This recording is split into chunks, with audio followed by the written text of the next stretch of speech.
The few, the proud, the Marines.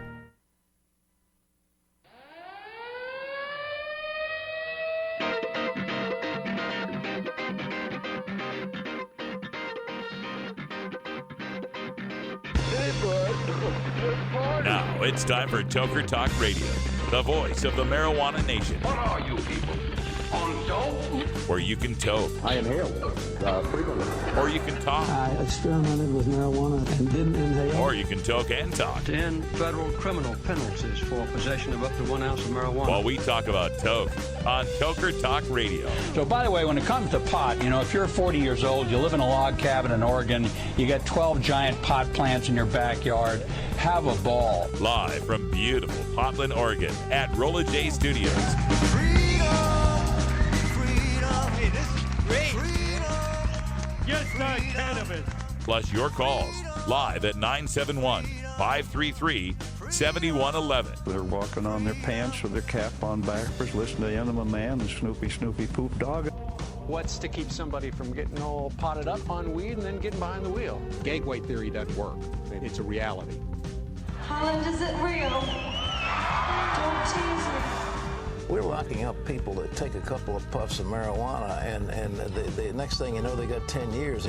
And now, here's your host, the guru of ganja graphics, the sultan of sativa statistics, and the worst nightmare of a reefer-mad prohibitionist. A polite, perspicacious, productive pothead with a propensity for PowerPoint. Radical Russ Belville. All right, welcome live listeners and 420 Radio VIPs listening on demand. It's Toker Talk Radio. I'm Radical Russ.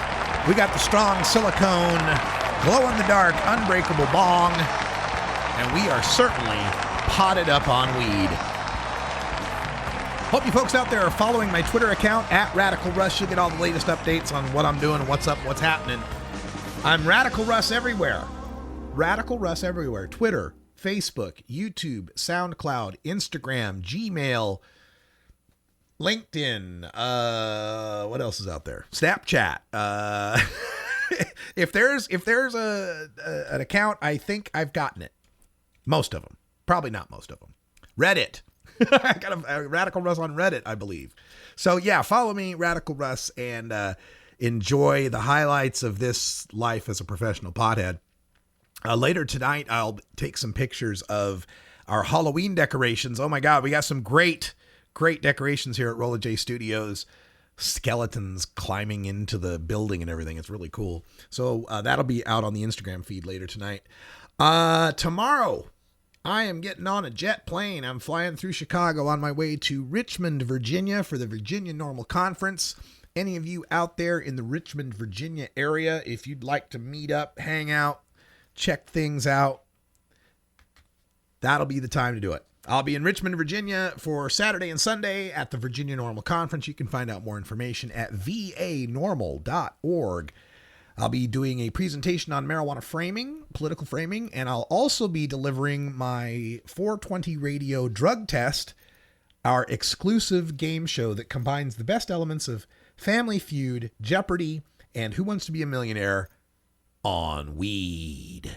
So check that out coming up. And I'll have highlights of that on next week's shows. So no live show tomorrow and no live show on Monday because I'll be flying back through Chicago.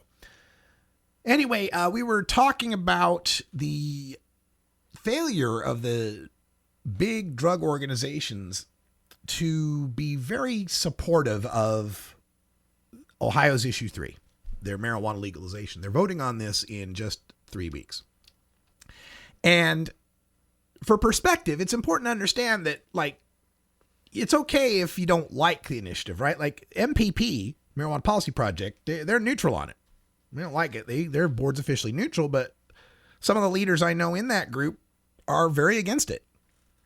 And Drug Policy Alliance hasn't come up, said one thing one way or another. And that's kind of disturbing because it's like, look, if you like it or don't like it or whatever, you can't just pretend it doesn't exist. Got to address it sometime, don't you? But most disappointing to me was NORML because I love NORML. NORML's my family. And I just felt like, look, as much as we promoted I-502, how could we not be cheerleaders for Ohio's issue 3? Right? I understand people's upset with the, whole 10 pre-owned farms issue, which, by the way, is not that big a deal. And we'll talk more about that in another time. But anyway, that's business, right? That's who gets rich and how the money's divided. NORML's supposed to be about the marijuana and the consumers of it, not the producers of it, not the sellers of it, the consumers of it. Consumer lobby. That was what was drilled into my head. So it was just hard for me, especially as much shit as I took being an I-502 supporter in the Pacific Northwest. It was just stunning to me that we weren't equally as supportive or more supportive of Ohio issue 3. And part of the reason why is because there's people out there listening and reading without the following G, right? They're using apostrophes. They're listening and reading, who are out there that are good folks, marijuana consumers, but they're not like, policy wonks. Most people out there listening to me and reading NORML blogs and looking to the major drug reform orgs are just pot smokers who don't want to be criminals anymore.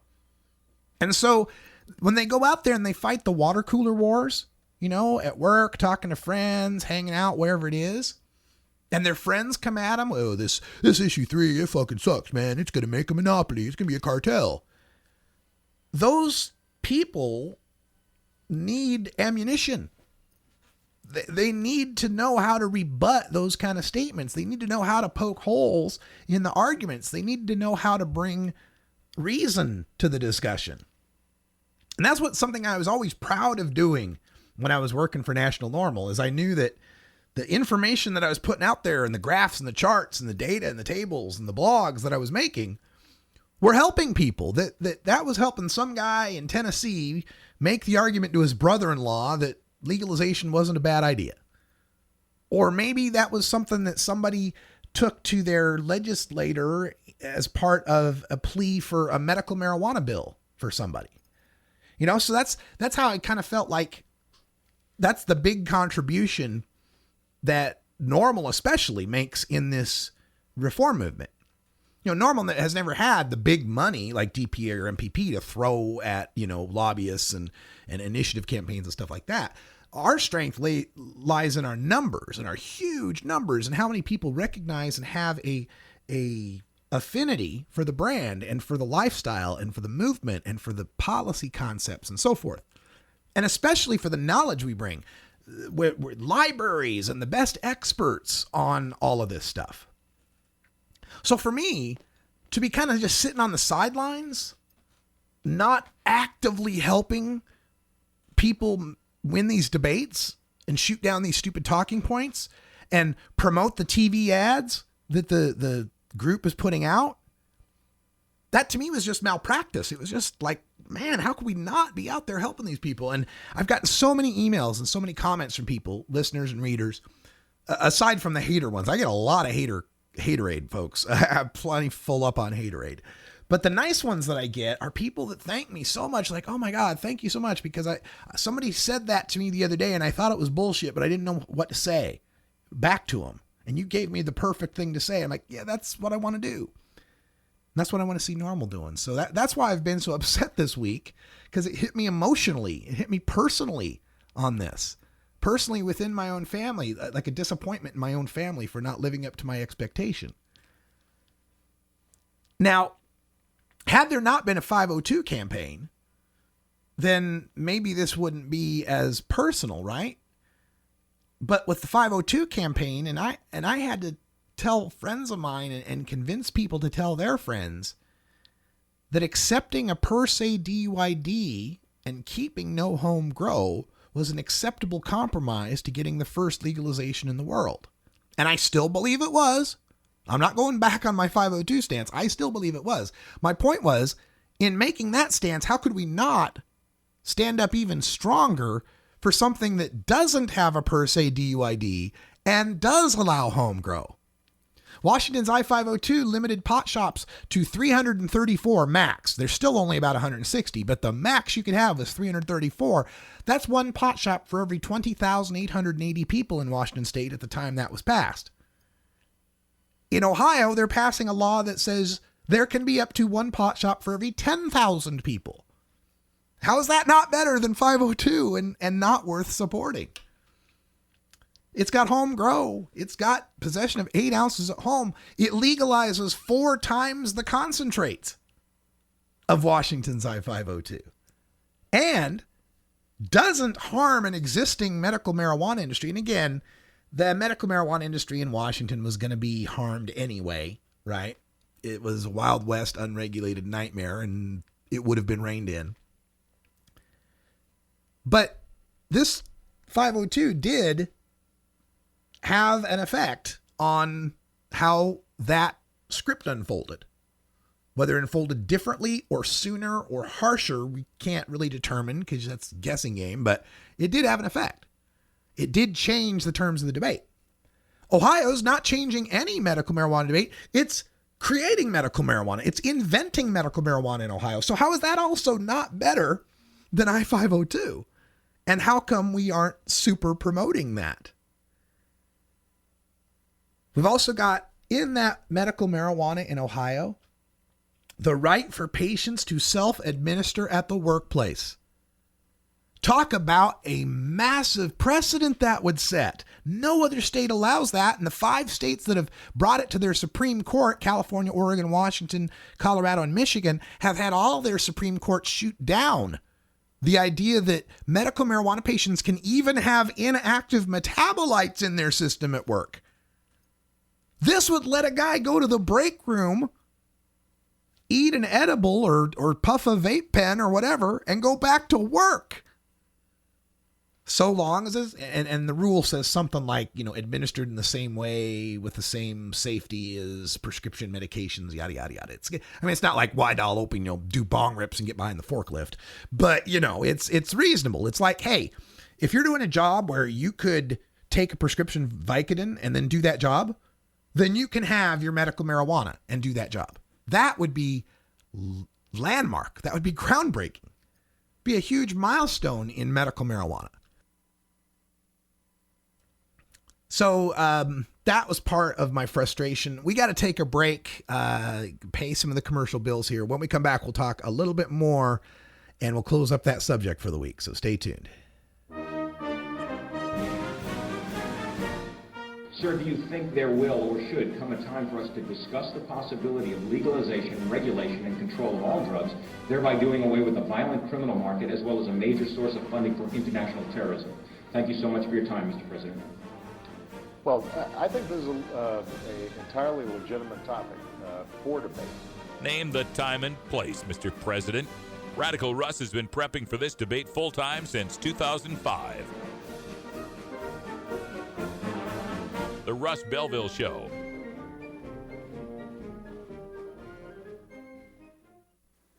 Hi, I'm Trickster Phillips from St. Charles County, Missouri, and you're listening to 420radio.org. Let's talk about the plan to legalize marijuana. The politicians are playing games by calling it a monopoly. They'll do anything to trick voters. It's not a monopoly. It's a plan that initially limits the number of growers for strict regulation before adding more. It provides medical marijuana for those in need. It creates jobs and generates tax revenue. If you think it's time to legalize marijuana, this is our chance. Vote no on 2 and yes on 3. Expand your horizons and join us every Wednesday night for Gordon Green's Music Planet. You'll hear an eclectic mix of music from all around the world. Catch the first show of the month for an intro to world music. It's Gordon Green's Music Planet Wednesday night at 8 p.m. Pacific with replays weekends at midnight on 420radio.org.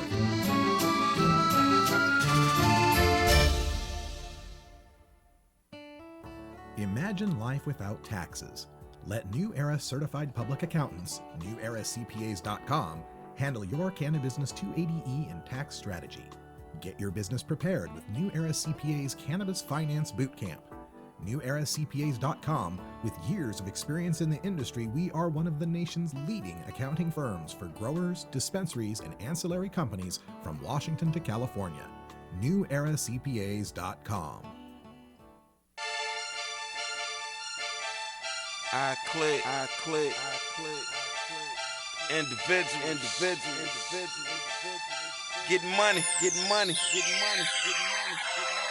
I'm in a different mode. I got a different mind. Money on my brain, man. I think about it all the time. Cash on my mind, man. I think about it all the time. Money on my brain, man. I think about it all the time. I'm in a different mode. I got a different mind. Money on my brain, man. I think about it all the time. Cash on my mind, man. I think about it all the time. Money on my brain, man. I think about it all the time. Paper bag lunch, but I still keep lunch money. Beating down school bullies, taking all their lunch money. Hustle, hating class clowns. Hate, I got so much money. See y'all on my. Welcome back, everyone. That's music from the Individuals with Money on My Brain. I wish I could see the Individuals when I'm stopping through Chicago. I'll be flying through, which one? I think I'm flying through Midway, actually. ORD. I think that's Midway. I could be wrong. But anyway, flying to Richmond, Virginia tomorrow for the Virginia NORML Conference. Really excited to get there. It's my first time ever in the state of Virginia. So I get to add another state to my list. That'll be my 21st state that I have visited doing my work in marijuana law reform. Also get to get a new pot leaf right there in Richmond, right there on my back somewhere. So that'll be really cool. Again, my apologies to anyone at NORML who's been offended by my ranting for this past week. I can understand getting offended, and I'm trying not to be offensive. But I hope everything was taken in the spirit in which it was delivered, which is, come on, let's get behind this. Let's pass legalization. We're less than 3 weeks away from passing the 5th state legalization in America. Ohio could have legalization that, from the consumer's perspective, is as good or better than the legalization in all the other 4 states. You get to possess an ounce of marijuana. You get to possess an ounce of concentrates. Right now, 1 gram of liquid concentrate's a misdemeanor. 2 grams of liquid concentrate is a felony in the state of Ohio. You get to cultivate 4 marijuana plants if you get a $50 home grow license. All the home grow license says you got to register with the state. You got to say that you're going to keep it locked up, a locked place out of public view that kids can't get into. And you can grow 4 plants. And from those 4 plants, you can harvest a ½ pound of marijuana and have that in your house. You can gift marijuana to one another. So you can grow your 4 plants. Let's say you harvest a ½ pound off one, give an ounce to 7 different friends, keep an ounce for yourself. Next week, harvest the next plant, etc. This can be done.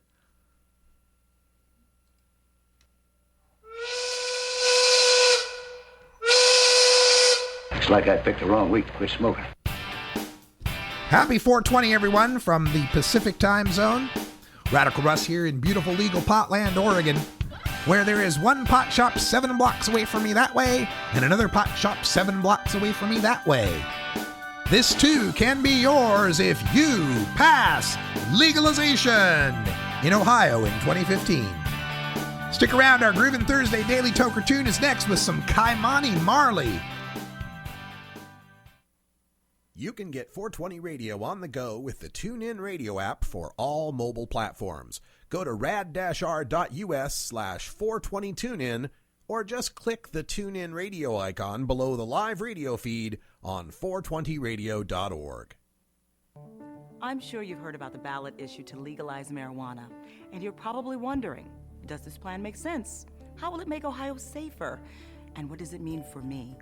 Go to responsibleohio.com and get the facts. The Russ Belville Show is proudly sponsored by the Marijuana Business Association. The MJBA, called by NBC News the Cannabis Chamber of Commerce, is the fastest growing business association in the fastest growing industry in America. I've been working with the MJBA for years, and I personally invite you to join the MJBA. MJBA also publishes the popular MJ Headline News on Facebook and the MJNewsNetwork.com and Marijuana Channel 1 on YouTube. Visit mjba.net for more details. As a police officer, I walked the beat, served on the Vice Squad and SWAT team, and became an expert on drug addiction. I saw firsthand the effects of Ohio's destructive marijuana laws. Simply put, they don't work. Ohio spends over $100 million each year on this failed effort. It's time for marijuana reform, so law enforcement can spend their time cracking down on real criminals and making Ohio a safer place for our families. Vote yes on 3.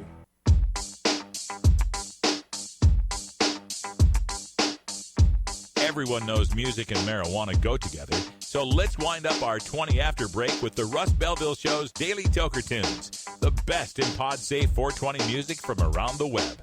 Today is Groovin' Thursday, featuring rap, hip-hop, soul, and funk music. Now, sit back and enjoy your Daily Toker Tune. All right, everybody, 420 break, safety meeting in effect, and that means it's time to turn to Chuck Diesel, who's got us some Groovin' Thursday music. How you doing, Chuck?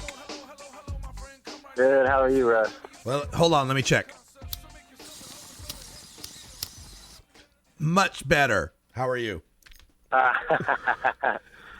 Oh, great, man. I just got this new, it's kind of like a electric dab rig. Like, I have a D-nail. Yes. But this is like a portable little pen with an actual titanium dish at the top.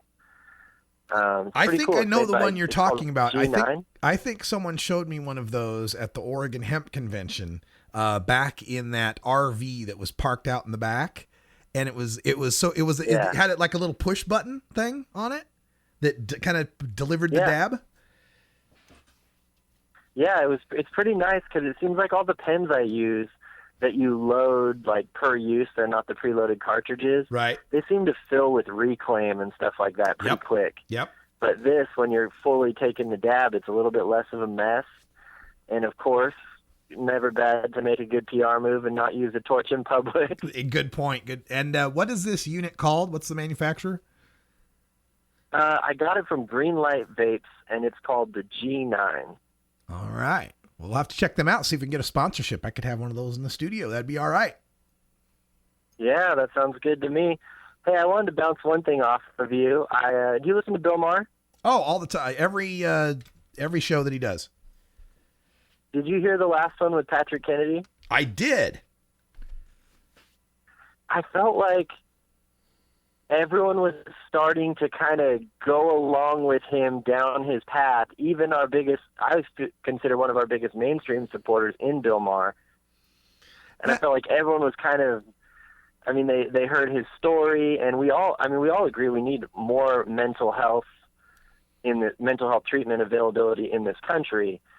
But I don't think everyone realized what he was really selling. I think if he had explicitly strayed into the marijuana territory on that panel, Bill would have called him on it. But I think the context everyone was talking about, especially because they talked about Kennedy's own addictions, and his addictions were like Valium, Ambien, oxycodone, and alcohol. So maybe they were still in that kind of frame when they were talking about it. Exactly. It's like that's the frame they were playing in, and then in actuality it'll be, we want that additional access, but I definitely don't want it forced upon me. Right, exactly. By Project Sam. And that's the thing, and I hope people in the audience understand that as well. As you know, a marijuana-centric show, I'm not at all against rehab. I just think you should choose to go to it. You shouldn't be forced to go. My dad was saved by rehab, so if you want to go. But like the joke says, the light bulb has to want to change. All right, let's get to some tunes here. We've got a great Groovin' Thursday artist who fits our station so well. Tell us all about it. So we got Kymani Marley with Ghetto Soldier, and this is off his album Radio. It's I believe it's 2007 album, and he's pretty great. I feel like every Marley I've ever seen perform has this energy about them that can be attributed to nothing but their heritage. They just are the consummate performers. Yeah, I got to say, I saw Ziggy Marley perform at one of the NORML conventions that we did in Denver. I think it was 2010, I want to say. And it was just him and two other acoustic guitar players on a small stage with just our private audience. We're sitting within like 5-6 feet of them. It was, you're absolutely right, absolute vibe that you get off them. All right, Manny Marley with Ghetto Soldier. Chuck Diesel, thanks for calling in, and we'll talk to you next week. Adios, sir. Yeah. Ghetto soldier. Fucking with a rebel soldier. A rebel soldier. See me a 9 blood clot. Fucking with a ghetto soldier. A rebel soldier. Man, me a femi. You for know that blood clot. No blood clot, take this back. I was brought up on the block with the hustlers and dope fiends and the killers with no soul. See on my block, every chick got a whole lot of thug in them, screaming fuck the po-po. Yeah, my papa was a legend, but let me tell you a little something about me. I was raised up poor. And in my hood, nobody gave a motherfucker about who you be, friend, defend your home. My childhood memories on the corner, sipping Guinness, burning marijuana, clutching on my name, cool. Carry a chip on my shoulder, about the size of Texas. You want drama players saying no more. Yeah, I'm a product of the street, labeled the menace to society. How the fuck would they know? Don't be so quick to point your finger when really you don't know shit about me. Soldier, release and reload. I know I told ya, when you fucking with me, just know you fucking with a ghetto soldier. I know I told ya, when you fucking with me, just know you fucking with a rebel soldier. I know I told ya, when you fucking with me, just know you fucking with a ghetto soldier. I know I told ya, when you fucking with me, just know you fucking with a rebel soldier. Hey, you can never pretend like I don't exist. I'm in the midst of this thug and I'm hugging the block, shooting and never miss. Who in the hell is this? Witnesses never make it, no evidence. Snitching is not allowed in my residence. Born in this ghetto storm, talk it, walk it, do it all in the ghetto form. Soldiers fall and lose more than a leg of arm. Paper chasing, doing 1,000,000 miles per hour. Live for the moment, cause I'm knowing this could be my last hour. Got the flower to bloom, got the power to boom. Can get your highs to move, but with them cowards I'm doomed. I'm a goon, so mistakes, it ain't no room for ya. Ain't no errors because them sheriffs got a room for ya. It don't scare us because the terrors increases, the crime rate and diseases. America's most wanted live on your TVs. Ghetto soldiers, they don't know it, but we here to keep it poppin', it's on. Tighten up cause they'll hide you, Johnny Cochran is gone. I know I told ya, when you fucking with me, just know you fucking with a ghetto soldier. I know I told ya, when you fucking with me, just know you fucking with a rebel soldier. I know I told ya, when you fucking with me, just know you fucking with a ghetto soldier. I know I told ya, when you fucking with me, just know you fucking with a rebel soldier. You gotta do what you gotta do with the circumstances given. You're living life as a ghetto soldier. It seems the devil is sending demons in police uniforms, and they searching for ghetto kids to murder. How is it we survive when you cannot trust the ones who took an oath to protect us from never calling return? The system seems to neglect us. Baby hungry, daddy looking at us profile. Baby gotta eat, so daddy gotta risk his life. This ghetto living is the closest thing to suicide, and it's a give or take. Who knows? Maybe tonight you die. I know I told ya, when you fucking with me, just know you fucking with a ghetto soldier. I told ya, when you fucking with me, just know you fucking with a rebel soldier. I know I told ya, when you fucking with me, just know you fucking with a ghetto soldier. I know I told ya, when you fucking with me, just know you fucking with a rebel soldier. I know I told ya, when you fucking with me, just know you fucking with a ghetto soldier. I know I told ya, when you fucking with me.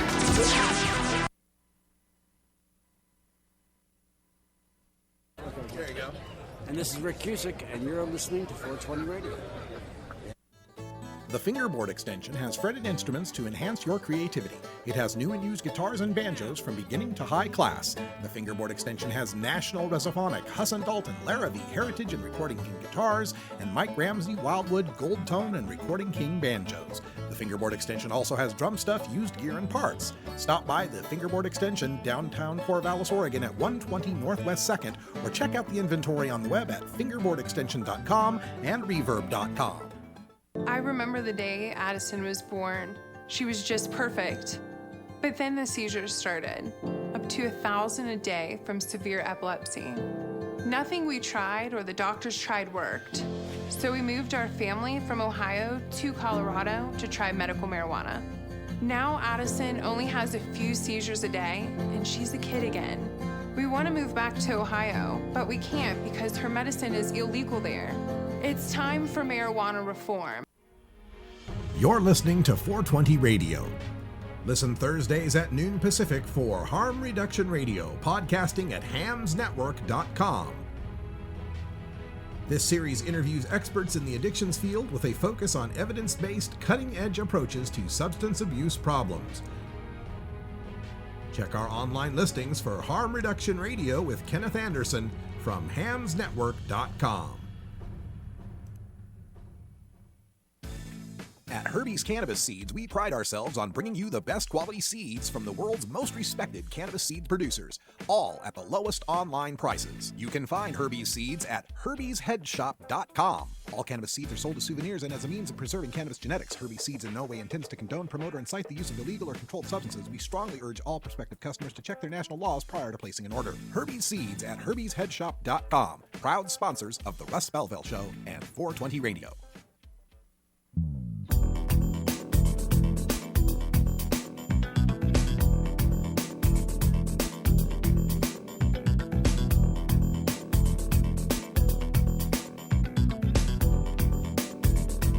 Welcome back, everybody. 33 after the hour. Music from Dread Days. That's Free Your Mind. Coming up, we've got a panel from the Oregon Hemp Convention we're going to provide to you, which features some of the leading experts in industrial hemp farming. It was entitled The Farmer Experience, Challenges and Successes of Growing Hemp in 2015. The panelists include Dr. Harry Ako, Jerry Norton, Oregon hemp farmer Edgar Winters, Cliff Thomason, Lynn Fouch, Kentucky hemp farmer Mike Lewis, and the moderator is Zev Pace. Well, welcome everyone to the afternoon panel on growing hemp, learning from the farmers, from the people who are doing it. We have a very august group today, farmers from Kentucky, from Oregon, from Hawaii. Anyone else on the team? No? So I'm going to let them introduce themselves because they certainly know themselves better than I do. But my name is Zev Pace. I'm the executive director of the National Hemp Association, and we're a membership organization that encompasses all of the different entities who are growing hemp. So, hello? Okay. So as I said, my name is Zev Pace, and I am the executive director of the National Hemp Association. And we believe that we need to support all aspects of the hemp industry, subset of the cannabis industry here at the Oregon Hemp Convention. And as far as I'm concerned, industrial hemp starts in the ground. It starts with growing the crop. And my experience is the rock stars of this industry are the farmers. And we have some of the best rock stars on the stage today that you'll ever meet. So without further ado, I'm going to let them talk for themselves. I'll give them each a few minutes to talk about what they're doing, what their issues are, what their successes have been in each of their locations, and then questions from the audience as well as questions from each other, because I know they can learn from one another as well. So, the first person is first farmer, Jerry Norton from Salem, Oregon. Hi, you guys. So first of all, with our hemp farming this year, we're really, first of all, as you well know, we're proud to get everything in the ground. And that was a major accomplishment because, first of all, we tried to cooperate and do everything, and we still are, by the rules. And unfortunately, sometimes those rules don't work to our benefit whatsoever. So what we've done is we've moved forward in our own right to try to get done what we have done to this point. So we were counting on the Oregon State University to help us get some seed in, and they kind of dropped the ball, that term's used sometimes, on us. And so we were kind of at a loss. We got a real late start here in Oregon, okay? We planted on July 1st. And we got it in the ground, and we did our plant was a 106-day plant. So we got it up in 106 days. We are harvested, we're in the Willamette Valley, so we're actually in Salem, Oregon, right out of Salem, Oregon, in Silverton, Oregon. We got it into the ground, and it came up beautiful. We did basically, just like grass seed, we did a broadcast And so it came up really, really good. We used no pesticides, and when we went to our fields, it was amazing. It was like an electric field out there. There was literally thousands and thousands of bees. And so this is so good for our environment, too. We're thinking, wow, this is just eco-friendly. You know, we're having a bee shortage, too, at the same time. So it's doing other things than just hemp. It's so friendly for our environment. So we got it into the ground. And what we're doing right now is we have a number of greenhouses, and what we're doing is research and development in these greenhouses. So we have a number of different strains that we're working with, and we actually did take the marijuana plant and put it into one of our greenhouses, and we put the hemp plant in there as well. And we were wondering, hey, you know, there's so much talk and controversy about cross-pollination, and we're like, okay, let's do a test. And we even took a marijuana plant and grafted it to a hemp plant to see if it would cross-pollinate. Now, we don't have every, genetic, of course, but we have the genetics that we were working with. And sure enough, it didn't cross-pollinate. So we were totally happy with that because that's big ground for us. We're on seed right now that's under the 1% mark. And we also have seed that has some medicinal value with the CBD. So we're really happy with that. So not only can we do the Doug Fine tri-cropping thing, we might do a little quad cropping this year. So we're actually bringing in some professionals from Colorado that have done this before, and we're doing some shooting through Supercritical and getting CBD content out of it, and it's working really well. So this is a cash crop. This is going to be amazing, not only in Oregon, but throughout the United States. So from this point forward, I only got 5 minutes. I could talk up here for about a half hour, okay? But I'm going to turn the mic over to the next person in line here. We got a number of farmers that want to talk a little bit about what they're doing. But I truly believe that we've done a lot of things wrong for a long time, but I think we're doing a lot of things right real fast right now. So get on the hemp train, people. And here's another one of our educated speakers. Thank you. So our next speaker is going to be Mike Lewis from Kentucky, also the founder of the Growing Warriors Project. Educated in Kentucky in the same sentence. Thank you. I can stand, yeah. On my family's farm, as I said a little earlier, we're a small, sustainable, organic farm, so the bulk of our production is for regional artisan markets. We try to add as much value on our family's farm before it goes to market as we possibly can to help. I have to make a living as a farmer. So I am not expressly a hemp farmer. I am a sustainable farmer that uses hemp in a fiber crop rotation with my vegetables for my CSA, and we graze our hogs through after we're done. So I'm not expressly farming hemp.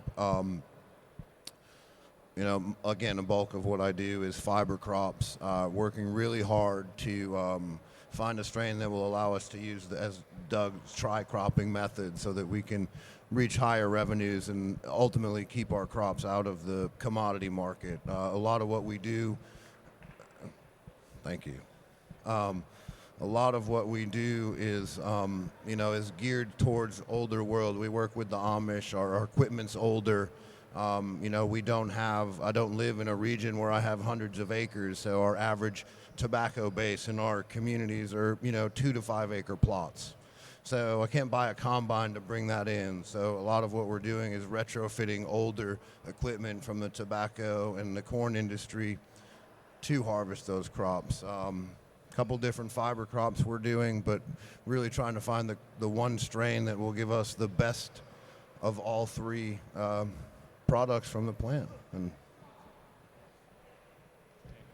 Great. Thank you. Our next speaker is Edgar Winter, who is an Oregon farmer. Most of you know him. He's also the very first recipient of the first hemp permit here in Oregon. I'm an old man, so I'm going to continue to sit down here and talk. It's a lot easier for me. Yes, I am a farmer here in Oregon. I've been farming here for about 35 years. I did have a hemp crop this year. It wasn't what I wanted, but like I say, the 11th hour, we finally got an okay to put some seeds into the ground, and thanks to one of our other farmers here, he helped me out with some seed stock to put into the ground. We weren't that successful as far as yield, but we did get a lot of seed stock established, so we'll see what happens. I'm also a farmer in Colorado. I have 60 acres of hemp in Colorado that I just came back that we harvest. We have about 80,000 pounds of seeds and about 40 tons of hemp fiber, and the list goes on and on and on, and we're really successful in Colorado. So we hope to do that here next year here in Oregon as well. And Lynn, sitting next to me, she's the second licensee, and her and I, we formed a corporation, and we're involved with processing the hemp products as well as the marijuana products. We do both. We like cannabis just as much as we do hemp, so we're much involved with, we're growing both of those. And we're trying to take it to the ultimate and get in high CBDs and low CBDs and high THC and low THC. So we're doing the whole gamut, and we're trying to formulate medicine that will cater to each and every one of us, not from 2 years old to 90 years old. So we're happy to be involved with growing hemp here in Oregon for the first year, and we hope to be here for 4 more years. And as Edgar said, I am the second recipient to hold the industrial hemp license to grow and cultivate. And I am now business partners with Edgar Winters, very, very proud of being business partners with him. And a little bit of my background, I became interested in the hemp products while I was training for the Olympics for 8 years in Colorado.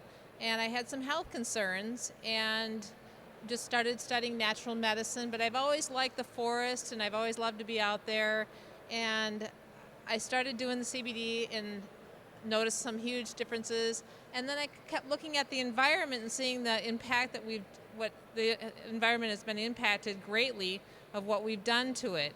So not only that, with my research, I forwarded off to my husband, who is a 33-year emergency medical physician, as well as a retired colonel of 28 years serving the military. I'm telling you the background because he's done a lot of research with this and seen such a huge, dramatic increase in patient care with the cannabis plant as well as the CBD oils.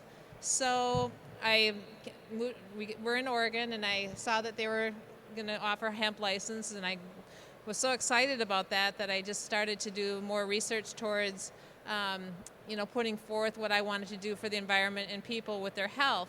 So I applied, and next thing you know, we got a license, and we contacted Edgar and became business partners and put in a crop this year. And I remember being out on the field, and they had it plowed, and we were planting the seed, and I knew that it was going to be irrigated, but just looking at the seed going in the ground, I remember looking at Edgar saying, is the seed going to stay in the ground or is it going to get washed away? Because I thought the irrigation would actually take it away. I wasn't certain that it was going to be able to stay in the ground. So we had some touch and go this year with the crop, and some plants did come up, but we did have some wash away through the irrigation. But next year we're ready to go and eager to do this. And I just wanted to say, hemp really is not just for I'm doing it first and foremost for the environment and for health and wellness, the interdependency that we have with ourselves and nature. But what it will do is with the supercapacitors, with hemp and graphene, I don't know if people know about graphene, but Google it. It's huge because it will power the energy of the whole world, not just our country, but the whole world with hemp. They're researching it right now. It's major. And actually, they're looking at spinal cord injury with hemp and graphene right now. So that's another thing. It's very, very key. Yay, exactly. So, what did Ron Paul just say? Rope, not dope. But I think they're both great, so we need both. And then also I heard that really hemp, the industrial hemp is $1 trillion industry because of what it can do. Cleaning up the environment from the imbalances, that's interdependency. That is key. And really, if we don't have an earth to walk on, you're not going to have an earth to smoke the marijuana on. So hemp really will, the industrial hemp will really help to clean up that environment. So thank you. And I'm really proud and honored to be here to help humanity. My name is Harry Ako, and I have my Kentucky Gold from being in Kentucky. I am actually a biochemist, and I can write the isoprenoid pathway for you and end up with the cannabinoids and the terpenes and all that stuff. Yes, sir.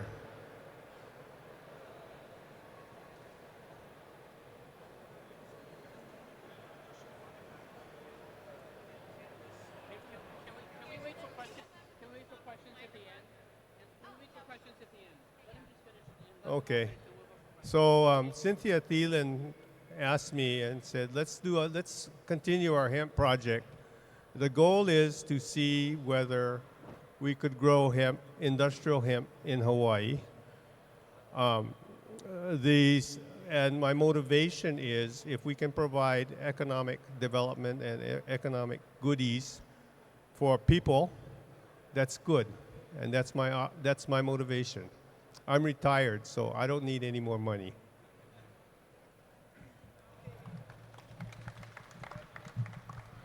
I'm Cliff Thomason. We're growing industrial hemp in Southern Oregon in a small town called Murphy. A lot of the challenges we faced this year were a result of them waiting 5 years before they wrote the rules to grow industrial hemp. So while it's been legal in Oregon for over 5 years to grow it, they hadn't set the rules in place to establish those guidelines. And then came the passage of Measure 91, and then it threw everything kind of into a storm in which they're trying to create rules for 91 rules for industrial hemp, and they didn't get it right by any stretch of the imagination. At the time where everyone was looking to plant and struggling to get seed and land to plant it on, along comes the legislature and decides to try to throw a wrench into things, into doing everything from putting partial bans, moratoriums in certain counties, pinning systems, delays. When you're trying to farm hemp, trying to grow hemp, and then you have the legislature working against you, it was a real challenge. And for example, in Southern Oregon, and through many areas of the state, but more specifically Southern Oregon, there was the concern of cross-pollination, and working with, through the medical and the recreational industries.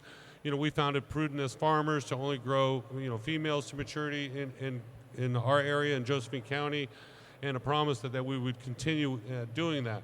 So we had to change our farming model. Instead of looking at all parts of the plant, from the seed and the fiber and the flower, we had to focus mainly just on flower. And so it's turned us into, CBD farmers of sorts, growing industrial hemp for the high CBD in the flower, rather than growing for seed, for propagation, for breeding, or for the use of the fiber.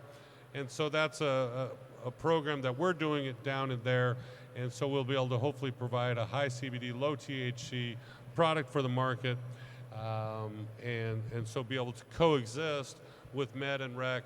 That was our solution. In other areas, next year we're planting 50 acres up here in the Willamette Valley, and look to Eastern Oregon to grow, so we can grow for fiber, for seed, and for all the other things that will help grow the economic development in areas, especially rural Oregon, is where we're at.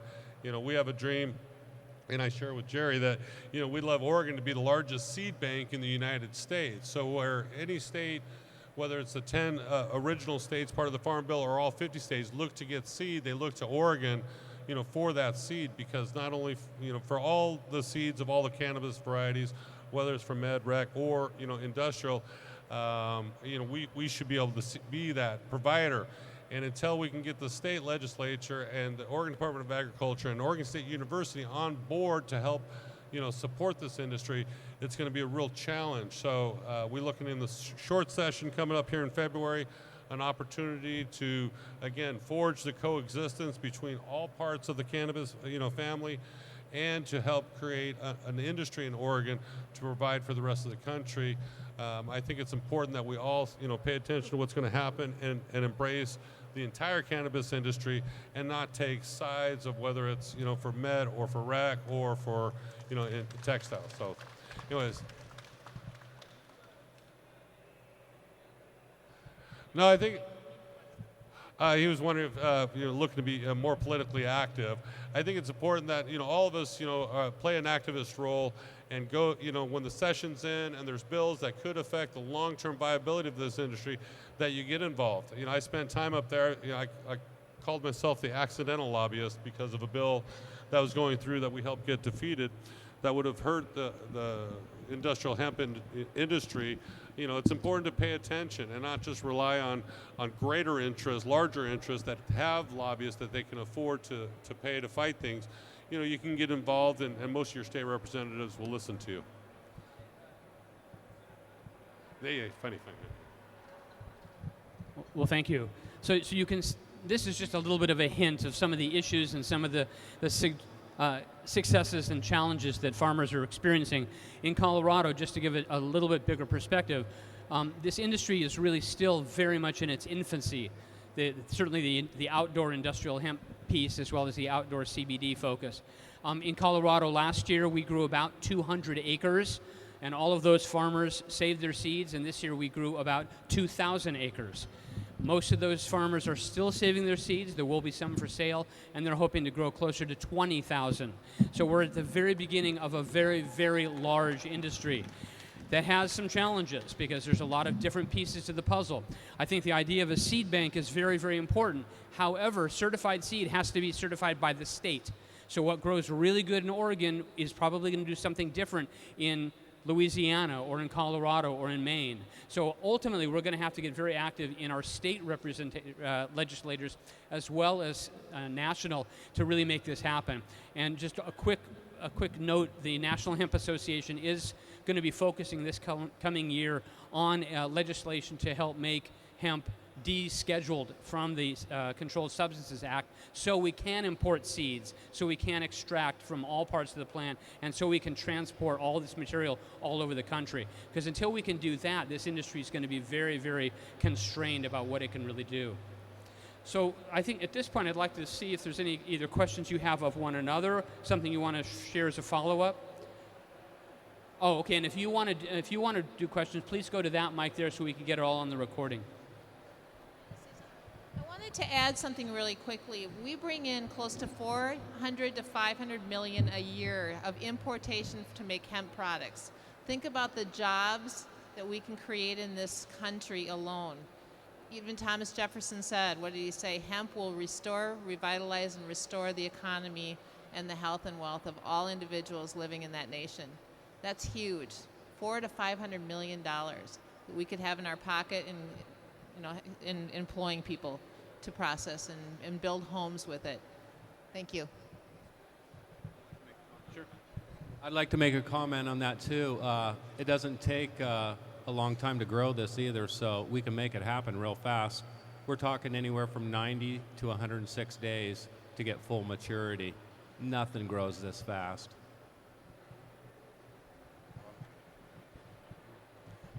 Well, I have a question for all of you. I mean, seeing as you are all on the forefront of growing this crop or researching this crop, what suggestions would you have for anyone else that's thinking of getting involved in this industry, wherever they happen to be, and what do they need to know about before they actually jump into it?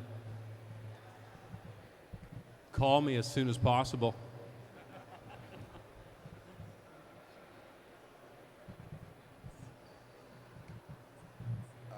The biggest thing that I always say is limit your expectations. This is a brand new industry. There is a lot of potential, but there's a lot more risk. And at the end of the day, we're still farming. And there are inherent risks with farming. So though there is a lot of potential, I think we need to meter our expectations and have a lot to learn before we really... And that's what came up for me too. I know with the legislature that they can put roadblocks and everything can come at you, but I'm determined and focused, and I'm going to get the job done no matter what. And there's not going to be any resistance. And I'm here to do no judgment and be righteous over anything. I'm here to work with people and really put that energy out because really deep down the other side, they know too. Okay? So that's what I wanted to add. My one thing would be to say, don't have any expectations in your first year of growing, because whatever they are, they're going to be wrong. It's, everything from finding that, that the state's fighting you, or the lack of seed, or the high cost through the Department of Agriculture, or, earwigs love to eat little baby starts. You learn that deer may not like it for 3 months and one night decide they love it all. And, so you come across a lot of unexpected things. And so don't set your expectations so high that you need a return that year. It really, the first year is really learning. And thank goodness there's only a small group in Oregon, because we've been able to talk, communicate, network, and get a lot of solutions done. So that would be it. Just temper your expectations. I think you are right on the dot, and the regulations are the thing to my mind. So if we can deregulate it, then sky's the limit. Okay, you say that you're saving back seed, and there's nobody trying to claim your seed, like Monsanto or something like that. Is that your seed after you? We've propagated our hemp, and we've harvested it at this point in time already because of the weather, obviously. We're trying to let it grow as long as we could. But what happened was all right, we're going to have to wind up that bit of the Oregon Hemp Convention, but I will post the full panel on my SoundCloud page, soundcloud.com/RadicalRuss, where you can also find the other panels and speakers that I've uploaded so far from the Oregon Hemp Convention. That's all the time we got for today. Time flies when you legalize, and I fly too tomorrow, flying off to Richmond, Virginia NORML Conference at vanormal.org, and find out more from their website. I'll be there for 2 days speaking and presenting and hanging out with good people of the Mid-Atlantic region.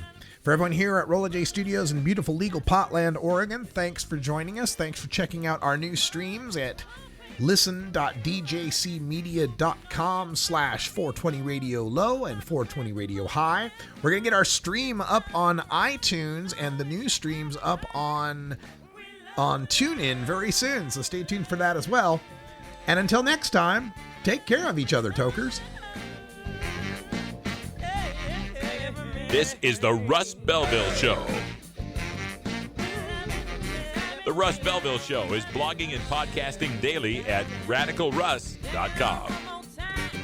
You take a seed, you plant it, you grow it, you dry it, you roll it, you smoke it. You take a seed, you plant it,